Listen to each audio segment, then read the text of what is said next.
Hello ladies and gentlemen, and welcome back to Fallen London. We are going to be continuing with the Damp Martyrs exceptional story, and in the last episode, our navy escort got beaten up by a Z creature, and we have been left floating in the water, and we have two options. We can either float and refuse to go under, or we can succumb to the waves. I think we're going to float. I'm not going to give up so easy. You need to form a plan. It's hard to think with the crushing cold. You try to tread water. Your legs are sluggish. I refuse to back down. Let's float again. Salt water laps at the edge of your mouth. You force your arms into circular motions. They are impossibly slow, useless. Your body goes limp. It is heavy as iron. Dim lights swim before your eyes. Oh no, we have to succumb. It is inevitable. You snatch a last breath. Scenes from your life in London blur before you. Markets and docks, urchins and constables. Salty water covers your eyes. Your head throbs. Dream light behind your eyelids. Eddies stir the water as your weight carries you down. You are lying on something. It's hard but dry. Your vision is blurry. Two shapes that might be faces loom over you. Quick! The voice is low, authoritative. You are close to death. What did you see? We have a few options here. We can say a great mechanism. It was all so clear. For precious moments, the entire picture made sense. Or we can say the face of the divine. You met your maker. We can say chaos, entropy, decay, hungry stars. Or the void. You saw only darkness. Or we can tell them that it's none of their business. Those moments were yours alone. What do I think here?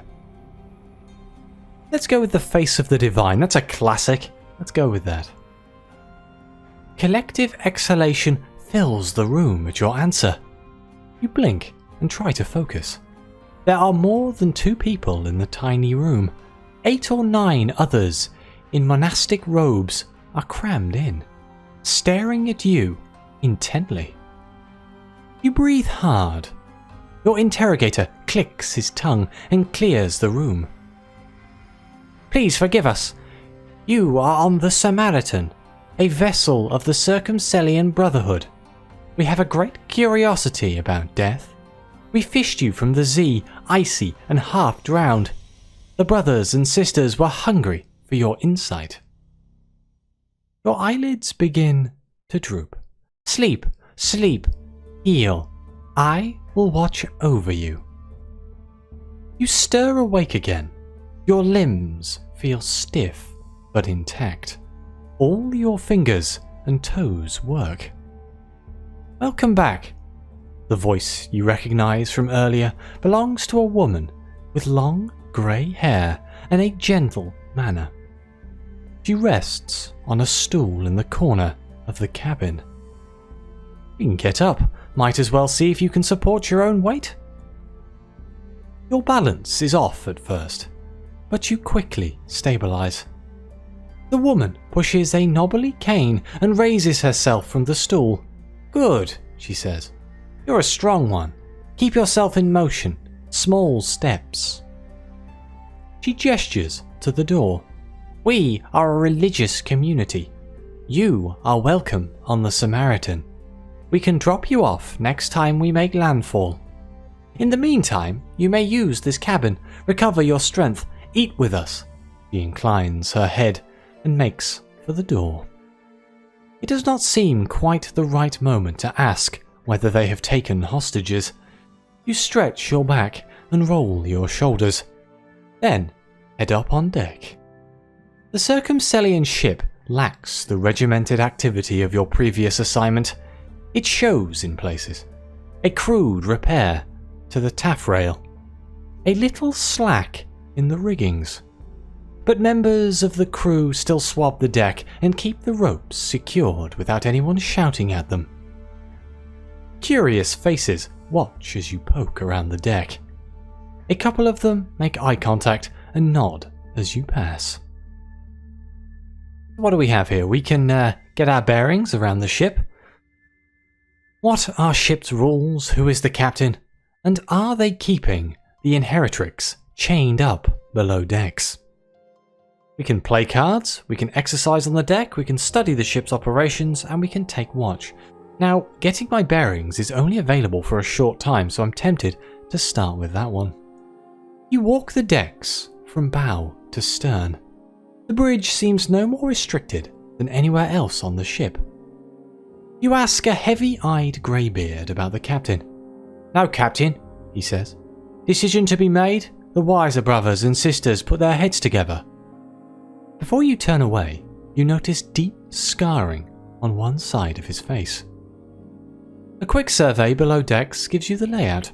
Members of the Brotherhood are everywhere. Too many eyes to start searching compartments. Well, let's study the ship's operations. Can the Samaritan truly function without a chain of command?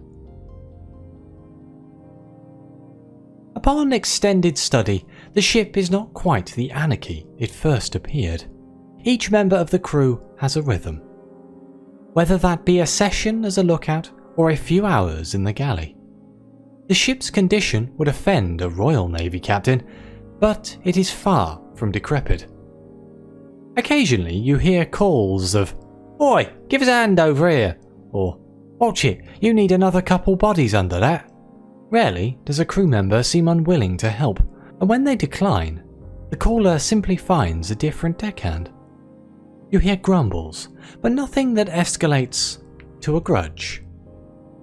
We can take watch. There is no formal rota or schedule aboard the Samaritan. If you want to help, you need only step up. You spend a pleasant few hours on the forecastle scanning the horizon, whilst chatting to a droll sexagarian who is deaf in one ear. She nods in approval as you report a hazardous reef in the distance. "Have you decided to stay with the Brotherhood? I know what our reputation is in London. Bunch of aggressive lunatics, right? Well, I've lived a little in the Fifth City. Duelists murdering each other on rooftops, knife and candle players jumping out from behind mushrooms, hollow-eyed souls seeking a certain name. Lunatics? I suppose we are, but understand this. We've given it some thought. Faith takes many forms, my lady." A sudden shout. One of the Brotherhood yells at you from across the deck. "Newcomer, I don't like the way you've been poking your nose into our business." He clearly means to attract attention from others. The Circumcellion brother squares up to you, eyes wide and nose flaring. He has 2 wooden poles. Surprisingly, he throws you one. That was a really bad idea, friend. So we got a couple of options here. We can strike hard. The quickest way to end this is to use maximum force. We can just spar. He wants aggravation, better to control the situation, or we can talk it out. He seems to have the wrong end of the stick, as it were. I'm just gonna lay this guy out. Let's hit him really hard. Your assailant is practiced in stick fighting, but he lacks the finesse of the Fifth City's best brawlers. You step inside his guard and thrust his stick away while striking with your elbow. You land a solid blow, and he recoils, blood dripping from his nose. He steadies himself on the rail. And we have 2 bruises delivered. The brother is sweating with his exertions. His eyes are still wild, but his swipes lack power. Now he started this, we're just gonna end it. Maximum force. Same again. We hit him. That man is gonna have a very broken nose by the end of this duel. The Circumcellion brother seems frustrated and tired, so now we have another two options. We can knock him down. This has gone on for long enough. Or we can just walk away. You have nothing to prove here. We are going to walk away. Or should we talk it out just at the end here? See what he says? See why he started it? That seems like a good idea. Let's talk it out. Having to dodge swipes at your head is not the ideal framework for a philosophical conversation, but you begin from the suggestion that poking your nose into their business was not in fact the reason for his assault. You can see immediately that your observation has hit home. His brow furrows and he swipes harder. "Let's talk! Come at me!" he yells.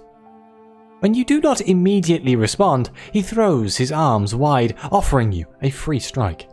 He seems discouraged when you do not take it. Do we spar? I want to see what sparring does. Your assailant steps back and swings at full stretch. You lean back and hear a low thrum as the pole passes 2 inches from your face. He swings low, you leap forward. He swings high, you duck beneath. Finally, you explode out of your crouch, jabbing at his chin. He stumbles back, heels scraping on the deck. Okay, let's walk away then. Because knocking him down's just a step too far, and if he hits me in the back of the head, that's just distinctly unfair. You look your opponent in the eye. Exertion has muted his fanatic stare. You hold out the stick with loose fingers and let it fall to the deck. His eyes follow it and he grimaces in frustration. You turn away. He grunts, and for a moment you expect to feel a crack of his stick on your skull, but instead you hear it clatter against the wood. You look back. He has tossed the weapon away. He stalks off towards the stern. The remaining spectators move on to other pursuits. Nobody seems to hold the outcome against you. Well, that's good. We don't want to make enemies here. Now you look for it, you can see the evidence of previous deck fights, a little dried blood beneath a rail, a splintered doorframe, even a bent mop handle contoured suspiciously like the curve of a skull. Still, you get no sense of being treated as an outsider, almost the reverse. The physical challenge was the Circumcellion Brotherhood gesture of acceptance. We can join them? I don't want to join them. Do I? This option's only available for a short period of time. At the sound of the bell, they gather on deck in raggedy circles. We can ask about other guests. You're no prisoner here. Find a way to inquire about the inheritrix. Let's do that. Let's ask about the other guests. You sit at the bow with a brother whose voice reminds you of mud gobulets dripping down into a drain. After an hour of tedious conversation, you turn the topic to their encounters with other ships. Surely they get boarded sometimes. Do they have to take prisoners? The brother takes instant offense. We would never deprive someone of their liberty. It is fundamental. We know little about your background, yet have we not provided you accommodation, food, and the freedom of the ship? We would do the same for anyone. They don't appear to be as bad as they have been painted. Let's play cards. I don't really want to join the Brotherhood. That's not really my style. Play cards. Reactions vary to your friendly offer of a game. A wild-eyed sister stares at you, unblinking, until you move on. A lethargic brother gathers your cards into hand and examines each in turn, staring at the face, then the back, in undistinguished wonder. As he begins a third pass through the deck, you gently but firmly take the cards back. Certainly, no one is interested in the fringe games played on the HMS Termagant. You try one last time with an elderly sister who has the eyes of a gin rummy champ. She seizes the deck and throws it overboard. Oh well, you have a spare in a pocket somewhere. Well, let's exercise on the deck. I'm just seeing if that'll actually disappear. The deck is long enough to get a good sprint. You attract a few curious onlookers, 2 of which were sparring with wooden poles.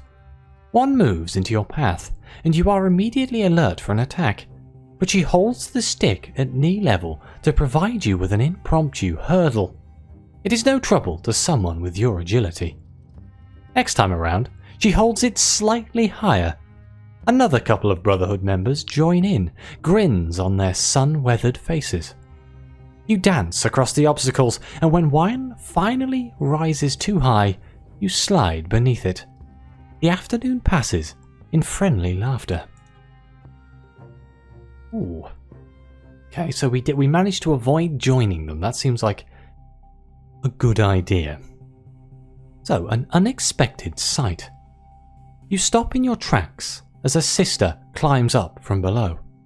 You haven't seen her before, yet the face is familiar. You have a small portrait of it. Ah, there is the pugnacious inheritrix we were sent to find. The pugnacious inheritrix wears monastic robes and has adopted an aggressive hairstyle definitely not approved for society parties. She approaches an older sister. You draw close to listen. "Are you feeling better?" the sister asks. "The Samaritan does roll more than a pleasure cruiser."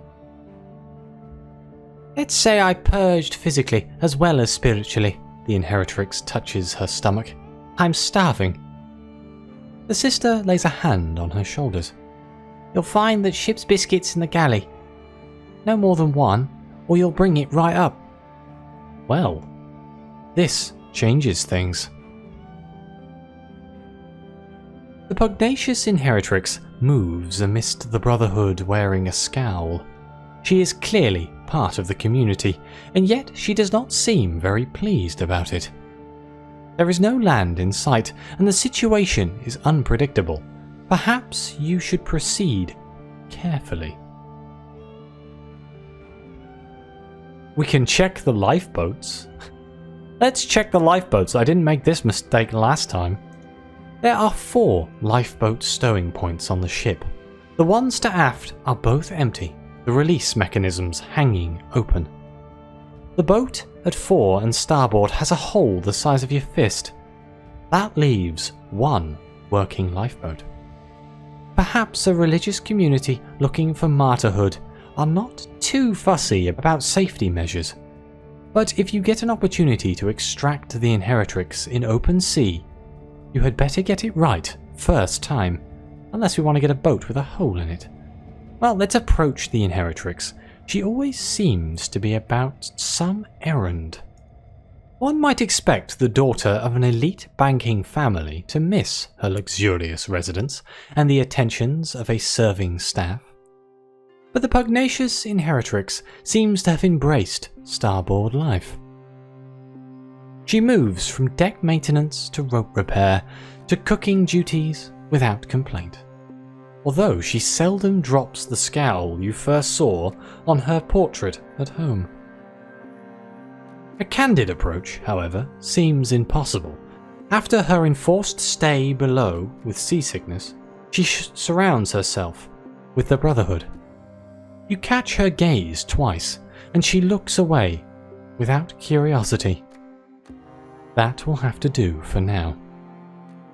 Well, let's exercise on deck again. Yes, we're playing hurdles. I think we have to make time. There we go. Make contact with the inheritrix. She is alone for a few moments at the bow. This opportunity might be fleeting. You scan the deck as you approach. None of the brothers or sisters seem to be heading the same way. She glances round as you approach, then returns to watching the benighted Z ahead.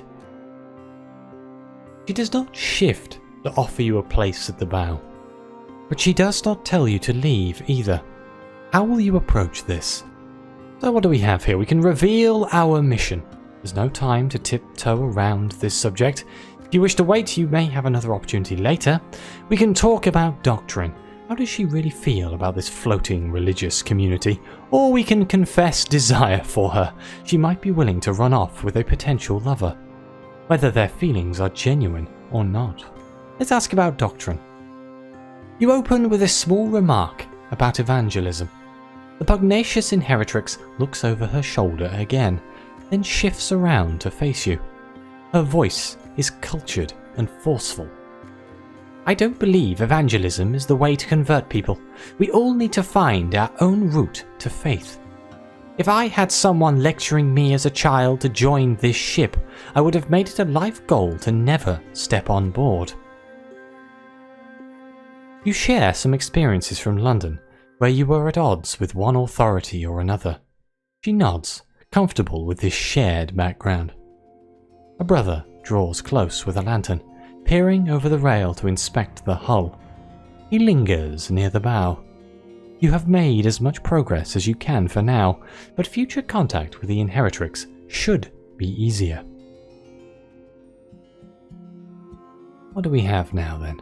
There is a new animation among the crew, and excitement infuses their work. Or is it nervousness?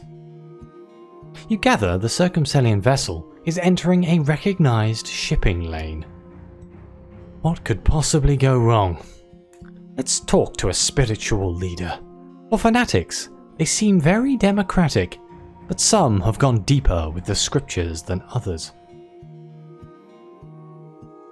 You find an elder brother resting on deck with a Bible that appears to have been both scorched and drenched. He is happy to talk about his belief. All anyone knows of the Circumcellion Brotherhood is martyrdom, but social reform is central to our beliefs.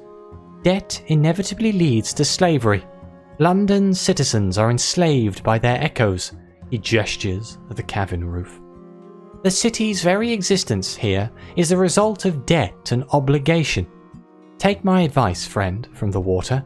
Charity is divine. Credit is a blasphemy. I mean, there's worse ways of viewing the world, I suppose.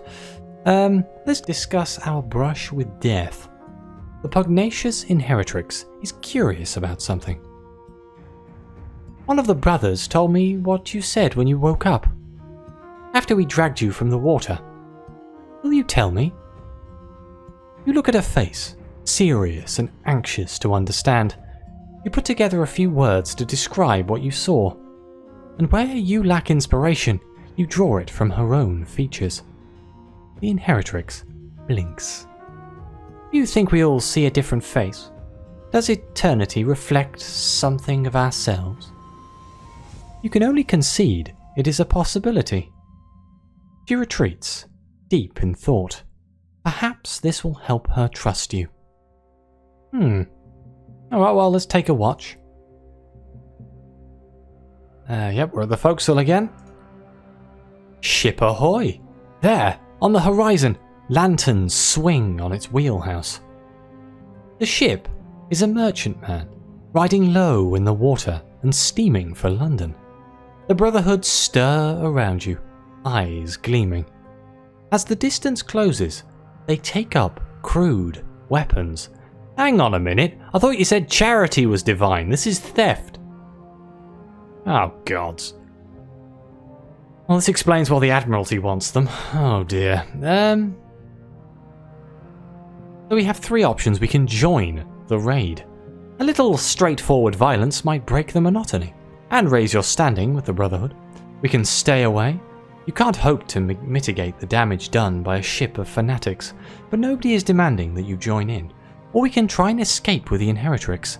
The rest of the Circumcellions will certainly be distracted. I'm not sure escaping with her is a good idea yet. We're not at that level of friendship, but I'm not joining in the raid, I don't think. I'm going to stay away. Well, this seems bad. As the Samaritan draws close, the Circumcellions throw grappling ropes and swarm onto the merchantman. You hear shouts, blunt impacts, and screams from the other ship. You linger with an elderly sister whose broken leg has set badly and made such acrobatics impossible. She looks at the horizon through half-closed eyes. Faith changes, she says. At first there is the excitement, the blood and the risk. After 10 deaths, there is a sense of being on a long but true path. Then, some occasional doubts. She wipes her nose on her sleeve. Now, it is too late to consider any other path. A brother steps back on board. He carries the blood-drenched, limp form of the pugnacious inheritrix. Her sightless eyes stare through you. Well, it's a good thing we're in fallen London and people don't stay dead, huh? Activity on board is muted today. The deck goes unswabbed. Members of the Brotherhood lie quiet in their hammocks or linger below decks. Some are nursing wounds, but others just stare at the false star in silence. The conversations you hear are ill-tempered. Everybody seems irritable. Let's talk to a wounded fighter. No martyrdom for her this time. A bruised sister rests in a hammock on deck, her right arm splintered and immobilized. She is glad of your company, and you entertain her with a few recent tales from London. Eventually, you ask about the attack on the merchantman, and if she is disappointed with her personal outcome. We do the work when it's required. She shifts in the hammock and grimaces in pain. We don't get to schedule our divine reward. Valid point. Let's check in on the inheritrix. It'll be a few hours before she recovers. The inheritrix has a cramped bunk in a dark alcove to starboard. A small group of Circumcellions huddle around, watching her closed eyelids. You ask a passing brother what is going on. He rubs his chin. She is in a sacred state, he says. At this moment, she is a martyr. Later, she will be pulled back from glory. In the meantime, the brothers and sisters hope to glimpse heaven. This place is just weird, isn't it? Well, let's exercise on the deck. Nothing for it. Now we can visit the new martyr. The pugnacious inheritrix has returned to life. She lies alone in her berth. The last brothers and sisters who attended the inheritrix have moved on. You approach through the gloom below decks. Her gaze flicks to you, and then she returns to staring at the underside of the deck. I expected to feel different, she says. Free from my moral burdens, suffused by holy light. Just a little bloody happier or something. Here we go. The pugnacious inheritrix sighs. For the first time in my life, I thought I was in the right place. So there's a few options here, but there's only 3 we can actually do. We can reveal our mission. Perhaps right now, the inheritrix needs to know her mother cares. We can talk about brutality. Her life choices demand a certain amount of provocative violence. As you make progress, the cost of this action will increase. Or we can talk about her future. She is still young. Does she want to grow old as a Samaritan? This is only a 50% chance, and I think I'm going to go for it. Let's flip that coin. Let's see where it goes. But if we had the genesis of the diocese, you can straighten out all this theological confusion with a few calm words. Technically, you are a bishop, after all. I could tempt her away. The doubts are already within her. She only needs a nudge if I had the crooked cross, which I do not have. Or we can talk about pain. The Circumcellion objective is not to win fights, but to lose them. I need to actually have been beaten here. Let's go with a future.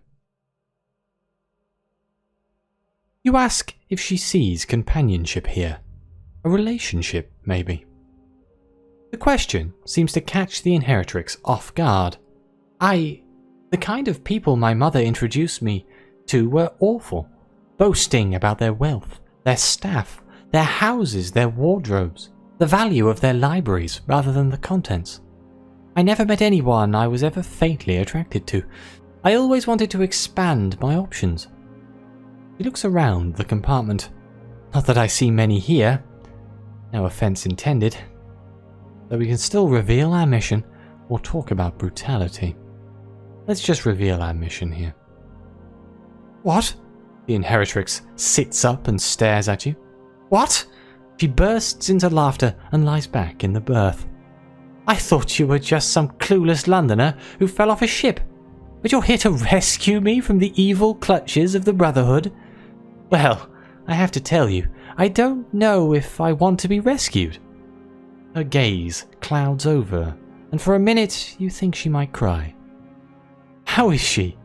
Is she all right? You tell her about your meeting with the salacious financier. Staying realistic about her mother's distress, the inheritrix nods and sniffs. Oh, we have to talk about brutality, apparently. Well, her life choices demand a certain amount of provocative violence. The pugnacious inheritrix is no trained fighter, but she compensates with gritty enthusiasm. She gives you a long look. I tell myself I have no right to be angry. I was born into privilege, cared for and coddled while children my age were scraping for food in the gutter less than a mile away. I lived in a city of murderers and monsters and never met one. And yet, she wrinkles her nose, and for a moment she looks like her portrait. I was just so angry. All the time. When we raided a ship, I got to release it. She bares her teeth for a moment. You sit together, without speaking, as the ship rocks and the boards creak. You see bloodstains on her pillow. And before we go to land ho, I think I'm going to have to end this second episode here. So in the next episode, we will go land ho and see where this story goes.